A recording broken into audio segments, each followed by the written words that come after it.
Okay, we should get started. Good afternoon.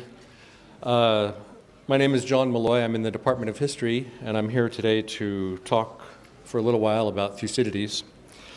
This week and next, you'll be reading and discussing the history of the Peloponnesian War by Thucydides. This book is important for understanding the ancient Greek world, but also, perhaps more importantly, certainly for the purposes of CS, it provides insight into how we understand the world we live in. It provides insight into understanding the human condition and how we understand and ideals that we hold. So it has a lot to say about our experience and our world on the level of the individual and at the level of society and politics. Of course, all the readings in CS do those things in various ways. But what you may notice is that with this reading in particular, you start to see that the Greeks are looking at their world in quite a different way. So this stands in stark contrast, for example, to someone like Homer. So, who was Thucydides? First of all, he was an Athenian who lived in the 5th century BC. His history of the Peloponnesian War recounts a war between Athens and Sparta that occurred during his lifetime. On one level, the purposes of his history was to explain simply what happened. So people who want to know what happened and when, who won, who lost, all these types of things. Or if people want to be entertained, they can get what they want from this book. But many historians examine the past to uncover something of the deeper reality, that is, the forces and circumstances that shape particular events. So the question is then, what is Thucydides telling us in this history? He states very boldly, "My work is not a piece of writing designed to meet the taste of an immediate public, but was done to last forever." This is quite a claim. How can an account of a war that occurred 2,500 years ago possibly have any relevance for today, much less forever?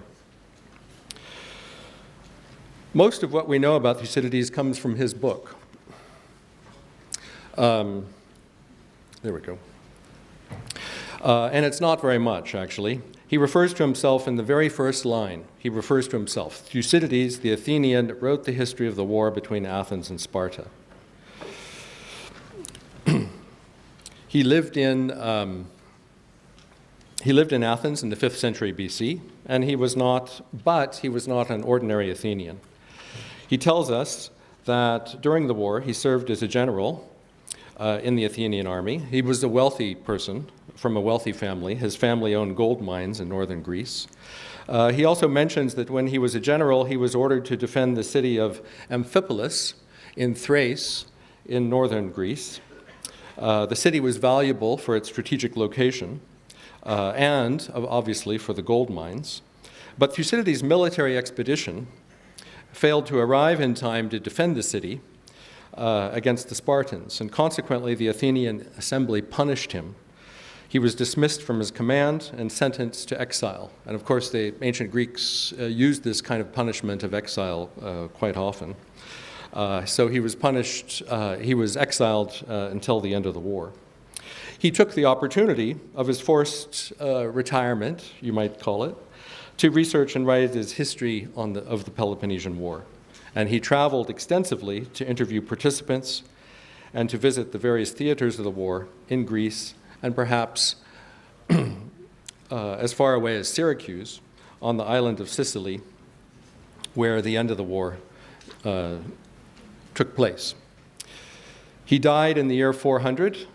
However, before he could finish writing Book 8 of his work. So what you are reading actually here is an incomplete text, an incomplete book. The text is interrupted then in the middle of his narrative of the year 411. And there are 6.5 years left of the conflict that he was not able to record.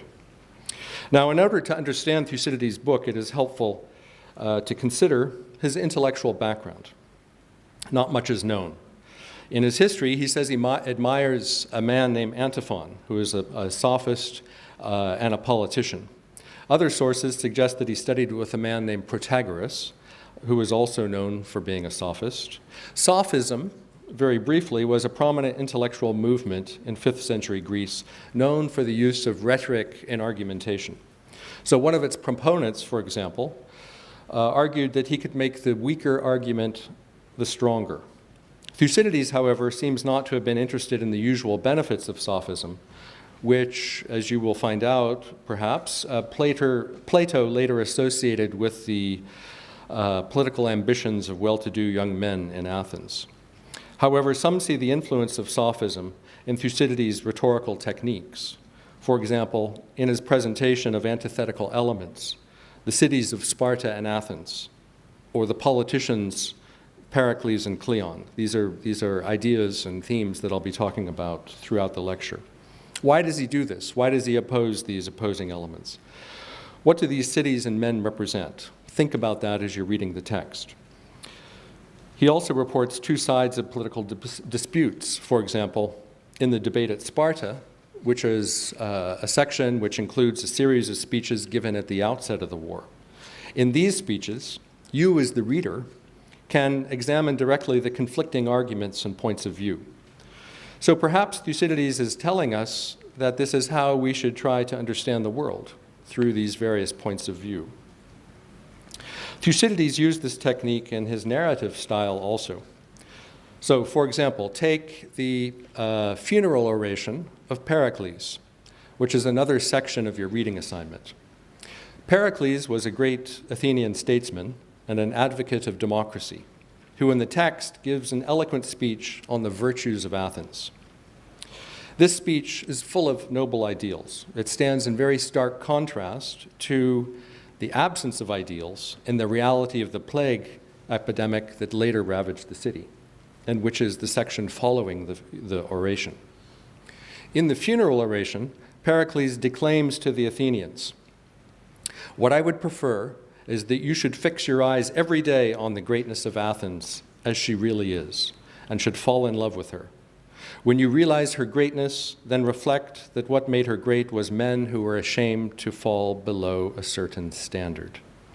The standard of Athens is based on the lawfulness of Athenians.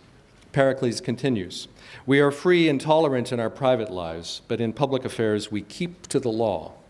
This is because it commands our deep respect.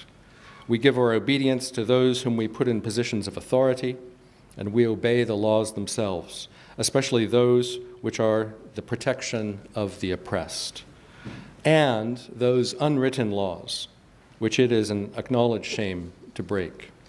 So he seems to be telling us here that our behavior in society should be guided by laws. But written laws are not enough. There are unwritten laws too. Maybe what could these be? The expectations of personal virtues, perhaps. The expectations of moral behavior that we need to follow. Then, after that section on the funeral oration, in which these values are expressed about laws and lawfulness and unwritten laws, Thucydides moves on to talking about the plague epidemic that devastated Athens, opposing these two different experiences. Those unwritten laws appear to be very, very fragile, perhaps even an illusion. In Thucydides' eyewitness account of the plague, he says, "In other respects also, Athens owed to the plague the beginnings of a state of unprecedented lawlessness, from lawfulness to lawlessness. As for what is called honor, no one showed himself willing to abide by its laws. So doubtful was it whether we would survive to enjoy the name of it. It was generally agreed that what was both honorable and valuable was the pleasure of the moment and everything that might conceivably contribute to that pleasure. No fear of God or law of man had restraining influence." So, why does he contrast the greatness of Athenian law and virtue in the oration and the appearance of lawlessness with the plague? Is he attacking Pericles and Athenian virtue?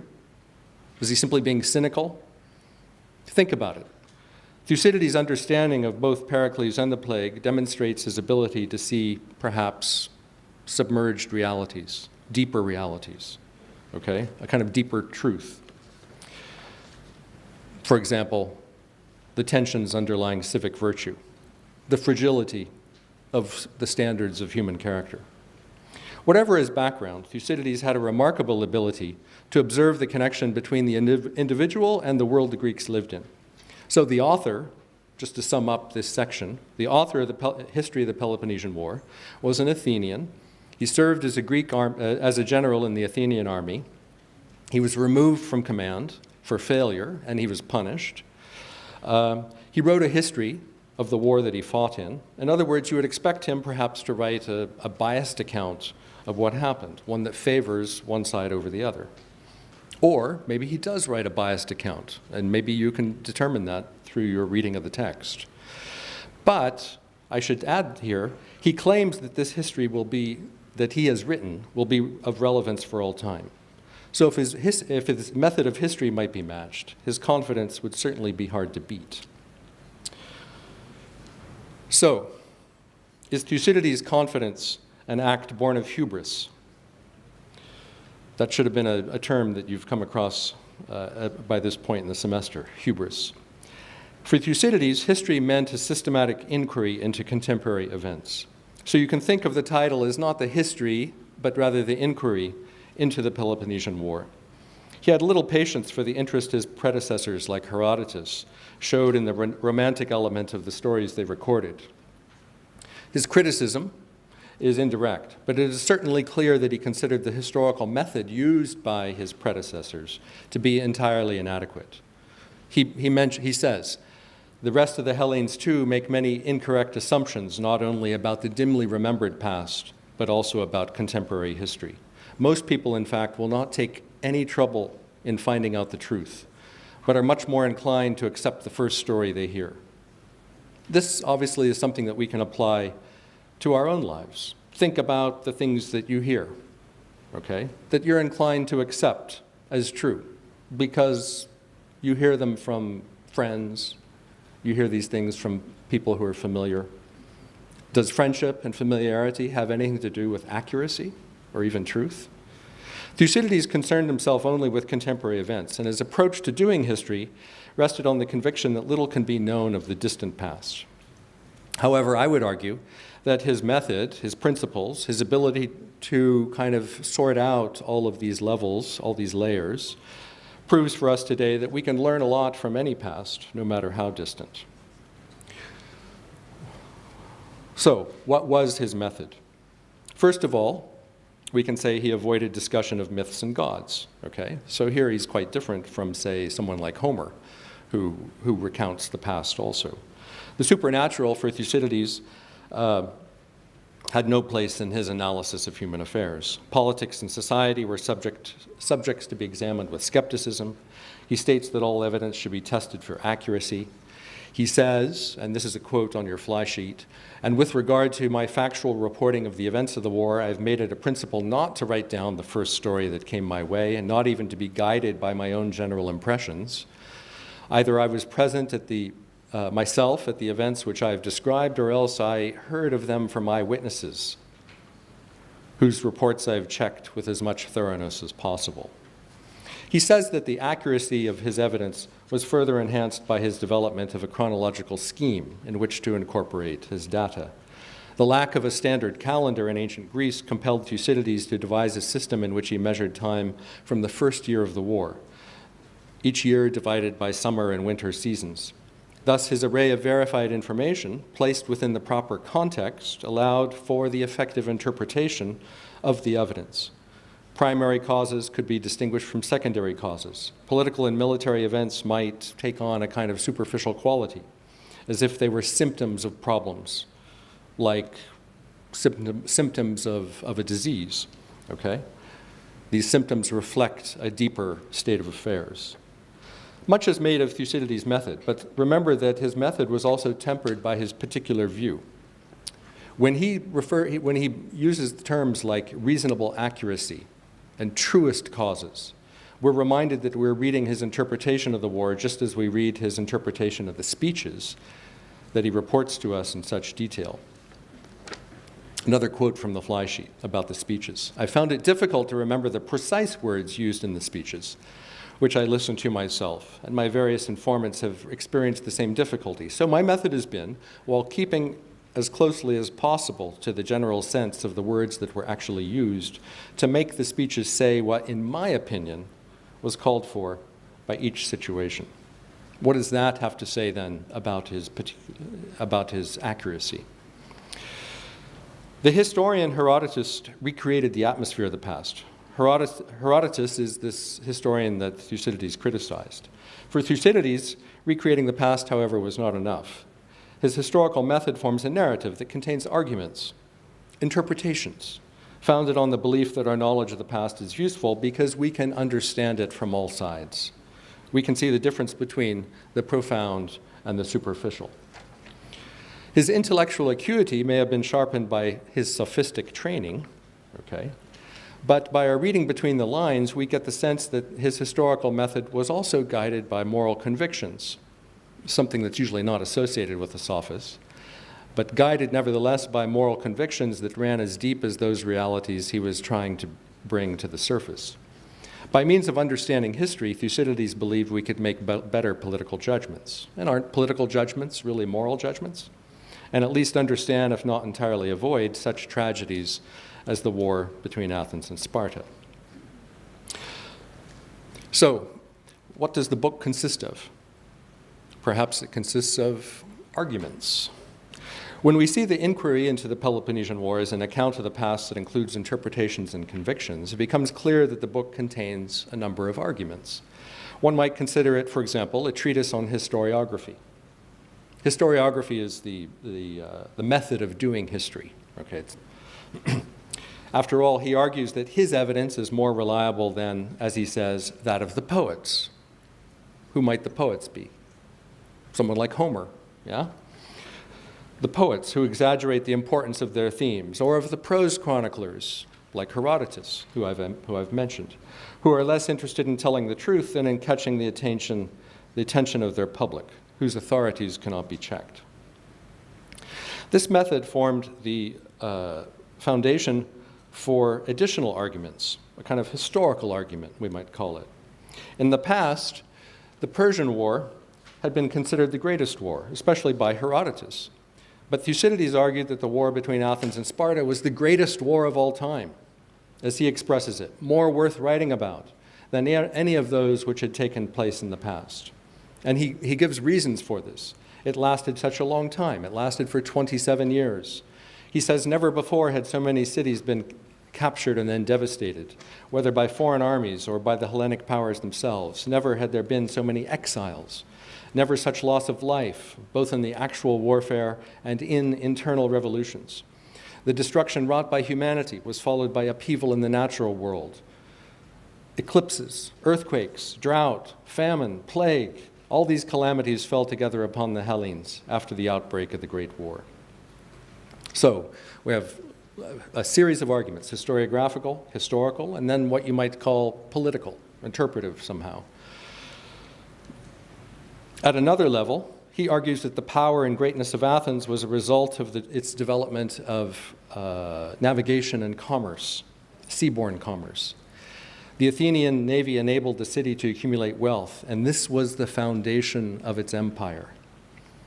On the more immediate causes of the war, Thucydides reported the complaints of the two sides against each other and the clash of their respective interests.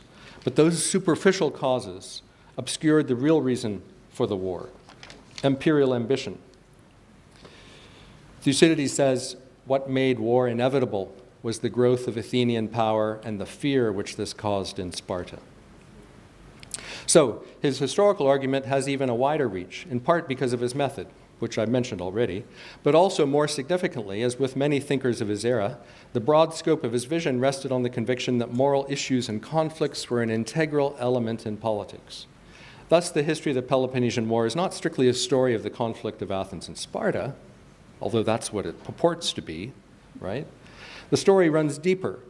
It's the story of moral conflict experienced by human character, or the story of the strengths and weaknesses of individuals and societies, to try to understand forces that are usually difficult to comprehend, especially from all sides. Just as Athenian democracy failed to comprehend the implications of imperial ambition. This wider understanding underlies his entire effort. He says, "It will be enough for me," you could say that there's a kind of argument about virtue and human nature, huh? "It will be enough for me if these words of mine are judged useful by those who want to understand clearly the events which happened in the past and which human nature, being what it is, will at some time or another, and in much the same ways, be repeated in the future." The principles of his method, his vision of Hellenic history, enable a deeper understanding of human affairs. According to Thucydides, human nature makes such an understanding absolutely imperative, but implicitly, human nature also makes understanding possible. If his main thesis deals with an inquiry into imperial ambition, and his approach to history is founded on moral convictions, how do these elements relate to each other? One way to answer this question is to start by untangling the various strands of the conflict. So, at the time of the Peloponnesian War, Greece wasn't unified, okay? It consisted of city-states and villages, their inhabitants speaking dialects of Greek, all sharing a common heritage in religion and poetry. So the gods are more or less all the same. Everyone entertains themselves by hearing Homer recited, so on and so forth, okay? These various small states shared a distinct sense that they were Greek, okay, because of this common heritage, and different from everyone else whose essential characteristic from the Greek point of view was that they were simply foreigners or barbarians. In spite of this common identity, however, Thucydides informs us that there existed a variety of differences between the city-states. In particular, there were fundamental differences in culture, in economics, politics, that separated Sparta and Athens. Okay? And on the fly sheet, I put a little table there under the rubric of elements, which kind of highlights these differences. So, the people in these two cities spoke different dialects of Greek. The Athenians were Ionians, whose customs and traditions were different from those of the Dorians, which included the Spartans. Although such differences are often superficial, the cultural divide between the Spartans and the Athenians ran deeper, okay? So, just as Sparta was landlocked in the middle of the Peloponnesian Peninsula, in the Peloponnesus, it also separated itself from cultural change. The Spartan educational system helped them field the most disciplined and effective army in the Hellenic world. And it also helped them resist the new intellectual attitudes, like those of the sophists, and the approaches of people like Plato, and, say, the plays of Sophocles, okay? So they could resist these new intellectual attitudes that were sweeping over 5th century Greece. Athens, on the other hand, was receptive to all sorts of innovation, okay? And was open to Greece's intellectual and artistic revolution. This comes up in the debate at Sparta, okay? The speeches suggest to us that the gulf was so deep between them that the conflict was practically inevitable. The speech of the Corinthians expands on these differences. In that speech, okay, which is in your reading assignment, we hear the Corinthians say, "An Athenian is always an innovator, quick to form a resolution and quick at carrying it out. You Spartans, on the other hand, are good at keeping things as they are. You never originate an idea, and your action tends to stop short of its aim." So we see these fundamental differences that he presents in the character of these two peoples. The Athenians are too quick. The Spartans are too cautious. The war between Athens and Sparta was as much a conflict of cultures then as it was a war of politics. And if you can spend some time comparing these maps, you see that there's a kind of overlap between this kind of the political alliances and the cultural similarities or differences. Another major difference between Athens and Sparta concerned their economic circumstances. The Spartans, again, in the middle of the Peloponnesus, were self-sufficient in food. The city was rich in natural resources, but very poor in money. Athens, in contrast, had too little farmland to support its population, and it relied extensively on seaborne commerce to import food and timber, okay, for its maritime industry. And aside from its mineral wealth, Athens was a thriving commercial center, so it had access to a steady income, and it was further enriched by money collected from the members of the alliance it led. It was this wealth that enabled Athens to build the Parthenon, okay, and other monumental buildings that the city is so well known for. We often take these buildings, of course, to represent Athenian democracy. They could just as easily represent Athenian empire. The political constitutions of these two states were radically different as well. Okay? If you want to come, you can join me up here. All right? Sparta possessed a form of government, very stable, that combined elements of monarchy and aristocracy. Sparta's agricultural domain was worked by a conquered people, the Helots, who outnumbered the Spartans and were liable to rebel if Sparta showed any signs of weakness. So to prevent this from happening, the Spartans relied on their stable government and rigid educational system to build a powerful land-based military that could control these subject peoples that served them. In contrast to the Spartan form of government, the Athenians, after more than a century of political upheaval, had established a democracy. Now, democracy qualified, huh? The citizens of Athens, which is a category of people that did not include women and slaves, could participate, however. They could all participate. Those lucky individuals who are called citizens could participate in the public affairs of Athens. In the view of Thucydides, and he wasn't a proponent of radical democracy, mind you, the proper functioning, however, of Athenian democracy depended on the quality of its leading citizens. How true this is, huh? Anywhere. This is where virtue and character enter the picture. So, for example, he says of Pericles, here's Pericles again. Because of his position, intelligence, and his known integrity, Pericles could respect the liberty of the people and at the same time hold them in check. So in what was nominally a democracy, power was really in the hands of the first citizen. It's a careful balancing act, yeah? But the collective citizenry could vote, and thus the city's policy could change quickly to suit their wishes. Because an effective speaker could easily sway the assembly, men who lacked virtue used their influence to manipulate the citizens of Athens. So for Thucydides, Cleon was perhaps the most notorious of these demagogues, one who would exploit popular prejudices, passions for their own political agenda. As Thucydides says, for the violence of his character and his influence over the citizens of Athens. It was the powerful influence of demagogues like Cleon that made the political life of a democracy like Athens so precarious. Thucydides opposes these people. Go back to the oppositions that I referred to at the beginning of the lecture. Okay, so he opposes Pericles and Cleon. Men of virtue, men of virtuous character versus men without virtue. Perhaps this gives us a hint that he was arguing that goodness or virtue may have been the real victim of the war. The various cultural, economic, and political features of these two city-states shaped their respective imperial policies. While Sparta oppressed a subject population at home, the various states within its Peloponnesian League could act with considerable independence. There's a certain irony there, huh? The League's political and military decisions tended to be slow, expressed in the opinion of the Corinthians in the debate of Sparta, which I referred to already. Okay? The member states, it took a long time to consult with them, so they couldn't act quickly. Athens, in contrast, with its Delian League, okay, was ruthless and characteristically quick to lord it over its so-called allies. Okay? So it's not really much of an alliance when you think of an alliance as being an association of equals. Athens was very much in control, to the extent that Athenian democracy counted for nothing beyond its walls. So again, a certain irony there.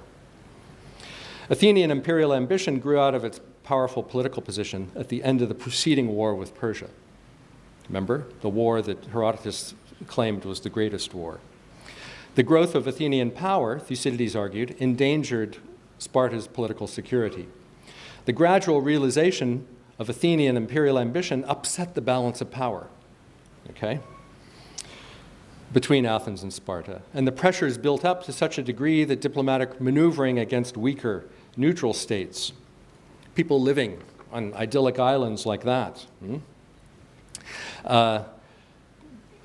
to the extent that these neutral states, triggered the armed conflict between the two powers. Thucydides showed that in an imperial world, the political neutrality of cities such as Milos, described in the Melian dialogue, another section in your assignment, could be as flimsy as Athenian democracy and was simply a prelude to their destruction. In this respect, so the whole attitude of if you're not with us, you're against us, okay? You can't just stand on the sidelines and claim to be neutral. We've heard this in recent years also. In this respect, Thucydides was realistic in his depiction, but I think this recognition of that realism should not obscure any ideals he's trying to convey to us. How can we penetrate this mass of arguments and historical data? This is a very complex book, and it's a big book, okay? And you're reading just a fraction of it, all right? I've noted on the fly sheet the 3 phases of the war, okay? This isn't a course in Greek history, so, but it perhaps might be useful to kind of understand something of the general structure. What I want to emphasize then is the themes in the book: empire, ambition, justice, noble purpose, virtue, human character, understanding, how we can understand the world, either people or individuals in society. Those are the things I think that you need to read for, okay? We know that this is the story of a war between Athens and Sparta, but what was at the center of the conflict? What do you extract from all those themes? Within 3 years, Thucydides mourns, for example, the general deterioration of character throughout the Greek world, what he calls the simple way of looking at things. What does he mean by this? Okay? Perhaps that political ambition can distort the way we see things, or political ambition can distort who we are, all right? How does moral collapse come about? What leads to it? Let's look at a particular example, okay, that reveals some of these themes. Within 3 years of the start of the conflict, Athens' allies rebelled, as Mytilene did, okay, a place you might go to on vacation these days. This was a matter of grave concern to the Athenians, since the Mytileneans had a large fleet, which was very valuable to the Athenian military enterprise. The issue of how to resolve the Mytilenean problem was debated by the Athenians in the section called the Mytilenean debate. Okay? Some Athenians, led by Cleon, felt compelled to make an example of Mytilene. You make an example of them by killing all the male citizens and enslaving its women and children. This is a common enough practice. It wasn't just Cleon being a bad guy, but these types of practices were relatively common. Cleon argued, punish them as they deserve and make an example of them to your other allies, plainly showing that revolt will be punished by death. The central issue of the debate, however, is not whether to spare the Mytileneans, interestingly enough, but rather what is best for Athens. Pericles had foreshadowed the moral blindness that would afflict Athens when he said, your Athenian empire is like a tyranny. It may have been wrong to take it. It is certainly dangerous to let it go. So in the debate, Cleon, the demagogue, echoes him. If the Mytileneans were justified in revolting, then you Athenians must be wrong in holding power. What's the point here? The point here is that the virtuous ruler and the demagogue sound frightfully similar in this kind of context. The moral foundation of noble character is destroyed, completely destroyed by the demands of empire. The moral collapse of Athenian politics foreshadowed the moral collapse of Greek society, first observed in the civil war at Corcyra. Okay? There's a little reference to Homer there. The civil war at Corcyra. Fathers killed their sons, men were dragged from the temples or butchered on the very altars. Some were actually walled up in the temple of Dionysus and died there. The bonds of family were desecrated, as were all the other elements of social life. I mean, language is something that binds us, right? To fit in with the changes of events, words too had to change their usual meanings. What used to be described as a thoughtless act of aggression was now regarded as the courage one would expect to find in a party member, a political party member. To think of the future and wait was merely another way of saying one was a coward.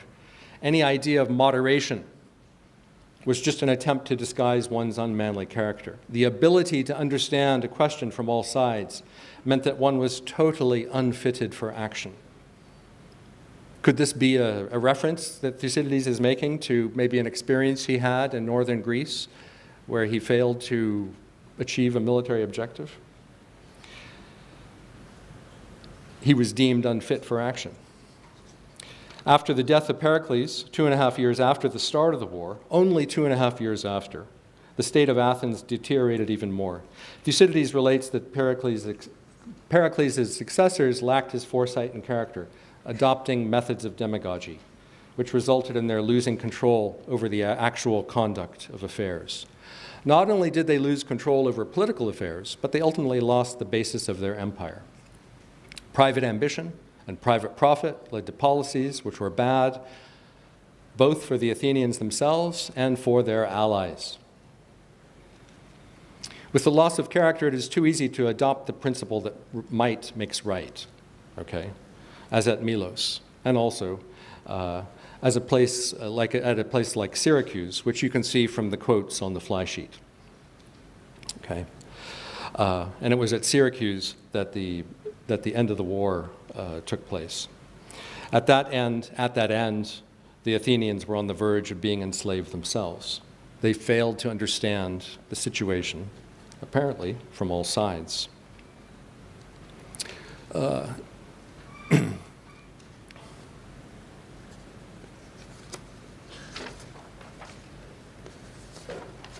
So, what are we to learn from this book? Okay, what are we to learn from this inquiry? Don't think of it as a history, but rather think of it as an inquiry. What lessons might it teach us so that in his words, his work would last forever?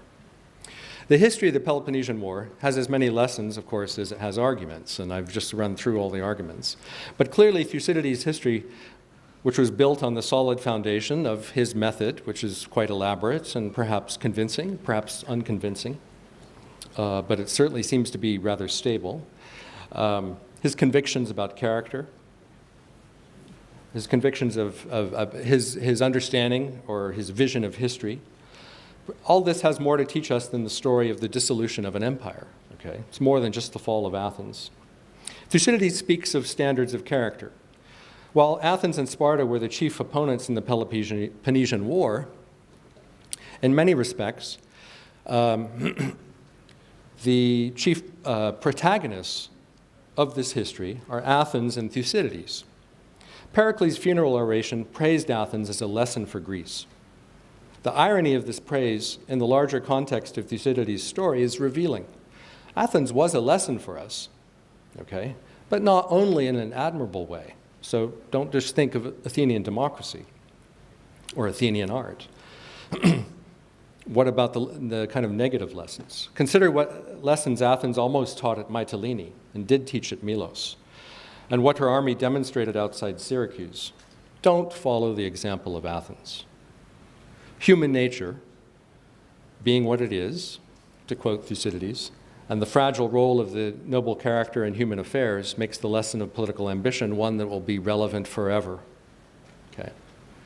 As for Thucydides, with his ability, or at least his desire, to understand a question from all sides, and his very sharp eye for pretense, perhaps a sharp eye for irony as well, which could distinguish profound from shallow, he penetrated the surface of his era's moral system, and he exposed the fragility of human goodness. Athens lost the war, and political ambition claimed a lot of victims. But perhaps the real victim was noble character, the simple way of looking at things. Time and again in the history, he shows us that justice is honored more in speech than in action, more by the weak than by the powerful, but that doesn't make it right. By following his standards of thoughtful judgment and character, perhaps we too can sharpen our vision of humanity and achieve something in the study and practice of virtue. So on that note, I'll thank you for your attention and keep working on the practice of virtue. Thank you.